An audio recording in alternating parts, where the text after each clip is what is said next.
இன்றைக்கி புதன்கிழமை நம்ம வீட்டில் என்ன சமையல்னு பார்த்துடலாங்களா. காலையில் சுட சுட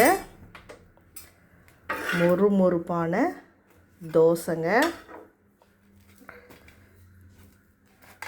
மொறுமொறுன்னு தோசை, அதுக்கு தொட்டுக்க மொச்சக்கொட்டை போட்டு இன்றைக்கி தேங்காய் அரைச்சி ஊற்றி ஒரு குருமா பண்ணியிருக்கோம்.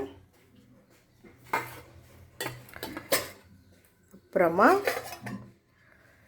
மதியத்துக்கு பீட்ரூட்டும் சிறுபருப்பும் போட்டு பொரியல் பண்ணியிருக்கோம். பாருங்கள், சுண்டக்காவும் பருப்பு தக்காளி போட்டு சூப்பராக ஒரு கடையல் பண்ணியிருக்கோம். அப்புறம் சுட சுட வெள்ளை சாதம்.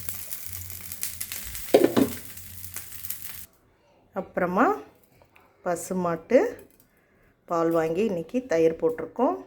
அவ்வளோதாங்க இன்றைக்கி நம்ம வீட்டு சமையல். இந்த சமையல் வீடியோ உங்களுக்கு பிடிச்சிருந்துச்சின்னா லைக் பண்ணுங்கள், ஷேர் பண்ணுங்கள், சப்ஸ்கிரைப் பண்ணுங்கள். அப்படியே பக்கத்தில் இருக்கிற பெல் ஐக்கானை கிளிக் பண்ணுங்கள்.